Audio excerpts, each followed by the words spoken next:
네, 오늘 이 새벽 우리 예레미야 36장 20절에서 32절의 말씀으로 멸망의 심판을 받는 이유라고 하는 제목으로 함께 귀한 말씀을 나누기를 소망합니다. 여러분, 우리가 믿음의 삶을 살아가는데 다 이제 앞에 성경책을 펴시고 오늘 우리가 이 새벽에도 예배 가운데 하나님의 말씀을 읽었습니다. 여러분, 하나님의 말씀이 여러분의 믿음의 삶 가운데 굉장히 크고 큰 귀한 영향을 주리라 믿어 의심치 않습니다. 그 귀한 복음이 전해지는 성경의 모든 말씀이 기록되어져 있기 때문이겠습니다. 그만큼 성경 말씀은 어떠합니까, 여러분? 하나님의 놀랍고 고귀한 모든 말씀들이 거기에 적혀 있고, 오늘 우리가 살아가는 이 땅 가운데서 우리가 여전히 그 모든 말씀들을 대하고 있다라고 생각할 때면 참 우리에게 하나님이 전하여 주신 귀한 선물이, 허락하신 선물이 아닐 수가 없겠습니다. 유다의 때도 이러한 비슷한 일이 일어나는 것을 오늘 본문에서 우리가 36장 초반부터 계속 봤습니다. 하나님께서 어떻게 했습니까? 예레미야 선지자를 통하여서 두루마리의 모든 내가 너에게 했던 말씀을 기록하라 라고 하나님이 명령하셨기 때문이죠. 그래서 예레미야 선지자는 어떻게 했습니까? 자신을 늘 도와주는 바룩을 불러다가 두루마리에 자신이 지금껏 하나님에게 들었던 임했던 말씀들을 모두 빠짐없이 적어 나갑니다. 그것이 비록 하나님의 심판의 내용이 가득할 때일지라도 그대로 가감없이 적어 내려가고, 하나님이 때로는 희망의 메시지를 전달해 줄 때면 그것들을 모두 거기에 다 적어 나갔습니다. 그러면서 하나님은 어떻게 하였습니까? 그것을 이제 읽어주라, 낭독하라 라고 그렇게 명령하셔서 예레미야 선지자가 갇혀있기 때문에 바룩을 통하여서 성전에서 모든 많은 모인 사람들에게 이 바룩이 낭독하게 됩니다. 여러분, 만약에 그 예레미야 선지자가 그렇게 두루마리에 기록한 모든 말씀들을 그들이 바룩의 목소리를 통해 듣고, 아, 우리가 이렇게 잘못되게 살았구나라고 깨달았고 반성했다라고 한다면 아마 유다는 멸망하지 않았을지도 모르겠습니다. 다만 그냥 그 지은 죄가 있으니까 넘어가진 않고 하나님께서 어떻게 했겠습니까? 바벨론의 속국이 되는 그러한 고난과 시련의 때는 허락하셨겠지만 멸망하게 만드시지는 않았을지도 모르겠다라고 하는 겁니다. 하지만 우리가 아는 것처럼 유다의 땅은 나중에 어떻게 됩니까? 폐허가 돼버리죠. 바벨론에게 처참하게 비참하게 멸망을 당하게 됩니다. 그 이유가 오늘 본문 가운데 하나님께서 다시 한번 상세하게 알려주고 드러나고 있습니다. 먼저 20절을 볼까요? 20절에 보게 되면 서기관들과 고관들은 바룩을 통해 뭐라고 말합니까? 두루마리를 이제 예레미야 예언을 들었고, 먼저 그것을 그때 그들이 들으면서 어떻게 했습니까? 이 놀라운 말씀을 우리만 알고 있을 수 없다, 우리가 왕에게 보고해야겠다고 우리가 이전에서 살펴봤습니다. 그래서 그 말대로 여호야김 왕에게 이 모든 자신들이 들은 이 두루마리에 있는 말씀들을 여호야김 왕에게 나아가서 빠짐없이 보고합니다.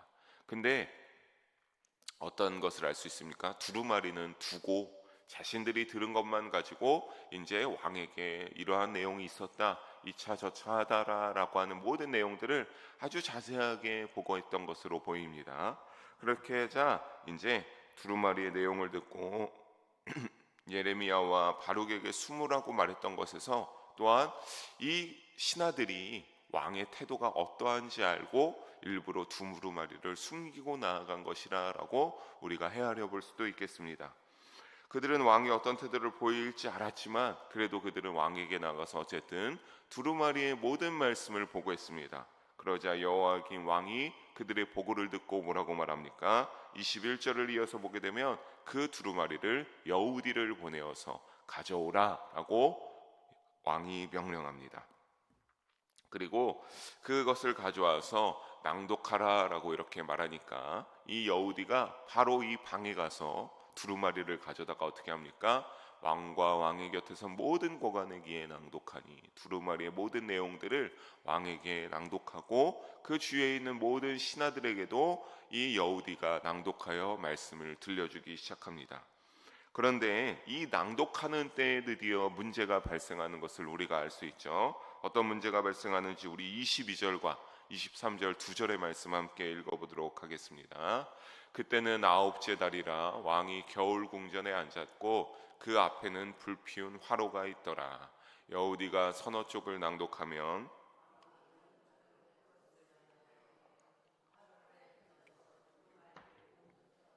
아멘.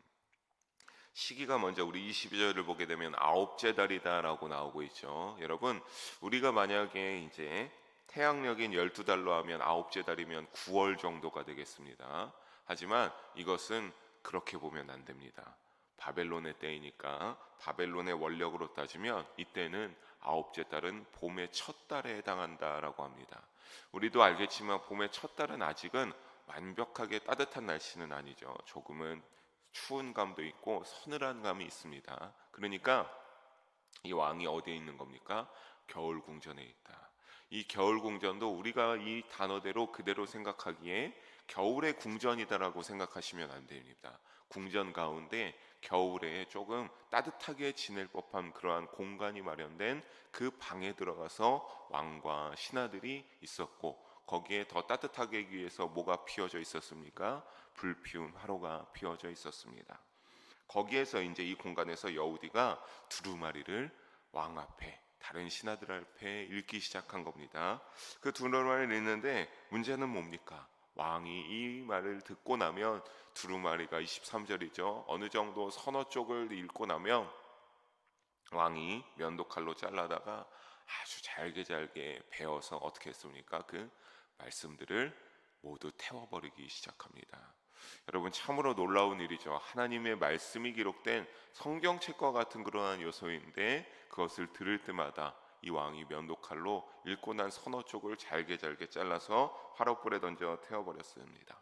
왜 그랬겠습니까? 여호야김 왕이 왜 하나님의 말씀이 적힌 이 두루마리를 잘라서 잘게 태워버렸겠습니까? 바로 이 선포되는 하나님 말씀이 듣고는 있지만 그의 마음 가운데 아주 심히 듣기에 거슬렸다라고 하는 겁니다. 마음에 들지 않는 말씀들을 자기가 계속 듣기 있었기 때문에 그 말씀을 즉 듣기 싫어했기 때문에 잘게 잘라서 태우기 시작한 겁니다. 사랑하는 성도 여러분, 우리도 말씀을 듣고 예배 가운데 듣다 보면 여러분의 마음 가운데 찔림이 있거나 그 말씀이 그래서 듣기 싫을 때가 있습니다. 사랑하는 성도 여러분, 그럴 때마다 그 말씀이 나에게 더욱더 나의 심령에 필요한 영의 양식이라 여기면서 우리가 사실 잘 들어야 될 줄로 믿습니다. 사랑하는 성도 여러분, 자기 뜻대로, 자기 하고 싶은 대로, 자기 감정대로 살아가는 것은요, 죄를 따라가는 일입니다. 믿음을 가지고 믿음으로 살아간다라고 하는 것은 나의 어떠한 마음과 나의 감정과 이러한 모든 것들을 잠깐 내려놓고 누구의 말씀에 충성하며 살아가는 겁니까? 하나님의 뜻대로, 하나님의 말씀대로 살아가는 것이 되는 것을 믿어 의심치 않습니다. 말씀을 가운데 믿음의 귀를 열고 잘 듣기 위하여서 노력하는 우리 모두의 신앙과 믿음의 여정이 되기를 주님의 이름으로 간절히 소망합니다. 왕이 그렇게 행동하니까 당연히 신하들도 24절에 어떻게 합니까? 그런 태도를 따라갑니다. 어떠한 왕도 두려워하지 않고 회개하려는 모습도 하지 않으니까 그 모든 신하들도 어떻게 합니까? 두려워하지 않고 신하들도 옷을 찢지 않습니다. 그냥 하나님의 말씀을 우습게 여기고 있는 것이죠. 하지만 여러분, 우리가 여호야김 왕 이전에 이러한 비슷한 상황 가운데서 다르게 반응했던 왕이 있음을 우리는 압니다. 바로 누구입니까? 요시야 왕이었죠. 우연히 두루마리를 발견해서 그 두루마리에 있는 말씀을 낭독할 때 그 말씀을 듣고 나서 요시야김 왕은 자신의 옷을 찢고 하나님 앞에 모든 백성들과 함께 잘못된 태도를 발견하고 옷을 찢고 하나님 앞에 모든 신하들과 백성들 가운데 회개의 자리로 나아갑니다. 우리가 어떻게 잘못 살았는지를 깨달았기 때문이죠. 그래서 하나님 앞에 잘 살기 위해서 이전에 믿음의 개혁을 강요해서 이때는 잠깐이나마 이스라엘 백성들이 하나님 앞에 잘 살아가는 그러한 모습들로 믿음을 지키며 살아가는 모습들이 비쳤었습니다. 하지만 지금은 어떠한 겁니까? 그들은 옷을 찢을 일이 없고 두려워하는 마음이 없습니다. 즉 어떠한 겁니까? 그들은 전혀 들으면서도 하나님을 두려워하는 마음, 내가 어떤 게 잘못된 믿음의 삶을 살았다라고 하는 그러한 조금의 마음도 들지 않았다라고 하는 사실입니다. 그래도 다행인 점은 무엇입니까? 우리 25절에 보면 어떠한 신하들이 있습니까? 함께 25절 읽어보겠습니다. 엘라단과 들라야와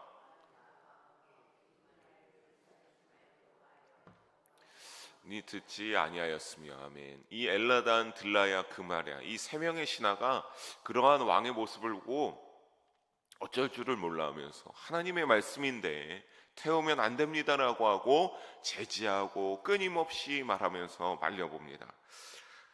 하지만 왕의 자세를 볼 때 어떠한 겁니까? 이 세 명의 이러한 신하의 자세들 사실 상당히 위험한 행동이죠.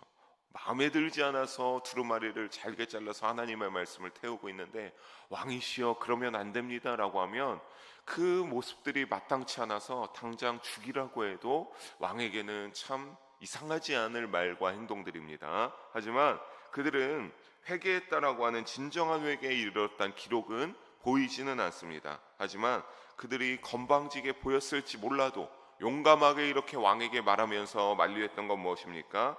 하나님의 말씀을 그들을 들으면서 왕에게 이건 보고해야 된다라고 할 정도로 아직 그들에게 남아있는 믿음의 양심은 그 말씀에 반응하고 있었기 때문이었습니다. 하지만 큰 용기 있는 행동에도 불구하고 왕은 어떻게 합니까? 계속 태어나갑니다. 끊임없이 멈추지 않고 하나님의 말씀이 자세하게 기록되어 있는 이 두루마리를 끊임없이 태어나갑니다. 또 그뿐만이 아니죠. 26절 함께 읽어봅니다. 왕이 왕의 아들 여라무엘과 아스리엘의 아들 스라야와 압디엘의 아들 셀레미야에게 명령하여 서기관 바룩과 선지자 예레미야를 잡으라 하였으나 여호와께서 그들을 숨기셨더라. 아멘. 왕이 명령하여서 뭐라고 합니까? 기록한 예레미야 선지자와 바룩을 붙잡아오라라고 명령합니다. 여러분, 왜 잡아오라고 명령하겠습니까? 지금도 가뜩이나 듣기 싫은 이 두루마리의 말씀들이 마음에 들지 않는데 이들을 잡아다가 이들의 목숨을 뺏으면 처단하면 어떡하겠습니까? 더는 이런 말씀이 나오지 않을 것이니까 당장의 예레미야 선지자와 바룩을 붙잡아오라라고 왕이 신하에게 명령한 겁니다. 하지만 다행히도 하나님께서 인도하여 주셔서 완벽하게 그들을 숨겨주셨습니다. 또 그 전에 들은 이 서기관과 고관들이 뭐라고 말했습니까? 왕의 태도를 예상하고 서기관 바루가 예레미야 선지자에게 숨어 있으라고 명령했죠. 아무에게도 알리지 말고. 결국에는 어떤 겁니까? 하나님을 믿고 의지하고 담대하게 나아가는 자에게 하나님이 이렇게 보호하고 함께해 주신다라고 하는 것을 우리가 깨닫게 되고 왕의 완벽한 악한 의도는 무산되는 것을 우리가 알 수 있습니다. 사랑하는 성도 여러분, 신실한 믿음으로 하나님께 나아가는 자는 이처럼 하나님께서 우리의 피난처와 보호자가 되어주심을 잊지 마시기를 주님의 이름으로 소망합니다. 반대로 여호야김 왕같이 그렇게 행동하는 자들은 어떠하겠습니까? 하나님의 말씀을 외면하고 아예 끊어버리기 위하여서 예레미야 선지자와 바룩을 잡아와라라고 하는 이러한 하나님의 말씀을 우습게 대하는 믿음이 없는 악행을 저지르는 이러한 사람은 하나님이 심판자가 되어주셔서 이들의 죄를 처단하여서 징계의 심판에 처하게 하시는 것을 잊지 마시기 바랍니다. 우리는 어떻게 해야 되겠습니까? 그러니까 변질되지 않는 믿음이 되도록 여러분 말씀과 기도로 믿음의 여정 가운데 살아가기를 주님의 이름으로 축복합니다. 이어서 27절과 28절 두 절의 말씀 함께 읽어봅니다. 왕이 두루마리와 바룩이 예레미야의 입을 통해 기록한 말씀을 불사른 후에 여호와의 말씀이 예레미야에게 임하니라. 이르시되 너는 다시 다른 두루마리를 가지고 유다의 여호야김 왕이 불사른 첫 두루마리의 모든 말을 기록하고. 아멘. 여호야김 왕이 결국에는 두루마리를 완전히 소각시켰습니다. 그때 예레미야에게 어떠합니까? 여호와의 말씀이 그 순간 임하는데 하나님께서 뭐라고 말씀하십니까? 예레미야야, 다른 두루마리를 너가 준비해서 다시 전부 다 기록하라 라고 하나님이 28절에 명령하십니다. 다시 기록하라라고 말씀하시는 거죠. 여러분, 그 가운데 심판의 예언을 다시 기록하게 하사 우리는 이것을 통하여서 무엇을 알 수 있습니까? 여러분, 하나님이 작정한 일은 인간의 힘으로 그렇게 되는 것 같아도 하나님이 멈추지 않고 반드시 진행하고 하나님의 계획은 방해될 수 없다라고 하는 사실을 분명하게 드러나고 있습니다. 이 말씀들에는 그리고 또 어떻겠습니까? 기존에 우리가 읽어왔던 바벨론을 도구 삼아 하나님의 심판과 멸망이 너희의 죄악을 통하여 일어날 것이다라고 하는 그 모든 예언들도 기록되어져 있지 않았겠습니까? 분명히 포함되어져 있었습니다. 하지만 이 예언의 말씀을 들을 때마다 여호야김 왕의 반응은 29절과 같았습니다. 어떠한 반응입니까? 29절의 말씀 함께 보면은 이 후반절에 이 두루마리를 불사르며 뭐라고 말했냐면 29절 후반입니다. 다음에 보게 되면 이 땅을 멸하고 사람과 짐승을 이 땅에서 없어지게 하리라 하는 말을 이 두루마리에 기록하였느냐. 그냥 그 모든 심판의 말씀들, 하나님의 말씀들이 이 여호야김 왕에게는 너무나 듣기 싫은 말이었습니다. 그러니까 사랑하는 성도 여러분, 얼마나 교만하고 자만한 말입니까? 하나님의 말씀을 들으면서 그가 잘 마음을 열고 자신의 믿음과 마음을 점검하기 위하여 듣는 것이 아니라 마땅치 않고 못마땅하다라고 하는 이 태도, 여러분, 하나님을 전혀 인정하지 않는 믿음이 없는 교만함과 패역함에 찌든 자만이, 악한 자만이 이런 소리를 할 수 있다는 사실을 잊지 마시기 바랍니다. 사랑하는 성도 여러분, 하나님의 이런 반응에 대해서 그래서 확실하게 하나님이 대답하여 주시고 32절을 보게 되면 어떡합니까? 32절에 더 많은 내용을 이제 첨가하여서 하나님이 예레미야에게, 선지자에게 32절에 보면은 더 많은 이 같은 말을 더 많이 하였더라라고 하면서 더 많은 내용을 이제 포함해서 기록하였다라고 하는 것을 알고 있습니다. 어떤 내용이 추가되었는지 30절과 31절의 말씀 함께 이 왕에 대한, 여호야김 왕에 대한 예언 함께 읽어보도록 하겠습니다. 그러므로 여호와께서 유다의 왕 여호야김에 대하여 이와 같이 말씀하시니라. 그에게 다윗의 왕위에 앉을 자가 없게 될 것이요 그의 시체는 버림을 당하여 낮에는 더위 밤에는 추위를 당하리라. 또 내가 그와 그의 자손과 신하들을 그들의 죄악으로 말미암아 벌할 것이라. 내가 일찍이 그들과 예루살렘 주민과 유다 사람에게 그 모든 재난을 내리리라 선포하였으나 그들이 듣지 아니하였느니라. 여러분, 여기 31절에 나오겠죠. 이미 한번 선포했던 말씀인데 듣지 아니하였기 때문에 하나님의 심판이 더욱더 첨가되어서 무섭게 일어날 것을 기록합니다. 30절을 먼저 보게 되면 여호야김 왕에 대해서 뭐라고 합니까? 첫 번째, 다윗의 왕위에 앉을 자가 없게 될 것이다. 그러니까 이 여호야김 왕 이후로 너는 더 이상 너의 왕위가 이어지지 않을 것이다. 너의 왕권이 이제 끊어지게 될 것이다 라고 하나님께서 예언하고 있는 겁니다. 사실 여호야김 왕 다음에 아들 여호야긴 왕위에 앉게 돼요. 그런데 아주 어린 나이에 바벨론에 붙잡혀서 포로로 끌려가게 되면서 이 말씀은 그대로 성취되게 됩니다. 그리고 그 다음에는 어떻게 됩니까? 아주 비참한 최후를 예언하고 있죠. 죽어서 어떻게 될 것이다 라고 합니까? 여러분 생각해 보십시오. 낮에는 더위 밤에는 추위를 당한다라고 하는 것, 그냥 길 가운데 죽음을 당하여서 내뒹굴어진다라고 하는 그러한 비참한 죽음 이후에 장사가 제대로 치러지지 않을 것을 의미합니다. 이 당시에 죽어서 장사가 제대로 치러지지 않는다는 것은 굉장히 수모가 있었고 큰 수치를 불러오는 일이자 불명예였습니다. 그러니까 이것이 여호야김 왕에게 일어날 것이다 라고 하나님이 말씀하십니다. 또 소수의 사람을 제외하고는 왕만이 아니라 31절에 보면 어떻다라고 했죠? 예루살렘 주민들 그리고 왕 주위에 있던 모든 신하들도 이와 같이 모든 재난을 너희가 받게 될 것이다 라고 하는데, 그 이유는 어떻게 했기 때문에요? 하나님의 말씀을 너희가 귀담아 듣지 않고 회개하지 아니하였기 때문에 너희가 심판을 받아 멸망의 심판을 그 대상자가 될 것이다 라고 하나님이 예언하고 선포하십니다. 사랑하는 성도 여러분, 하나님의 말씀을 우습게 여기며 듣지 아니했기 때문에 이러한 결말이 이들에게 예언되고 있는 겁니다. 하나님의 말씀을 무시하는 자는 그 최후는 결국엔 어떠합니까? 비참한 말로를 맞을 수밖에 없다는 사실 잊지 마시기를 주님의 이름으로 부탁드리겠습니다.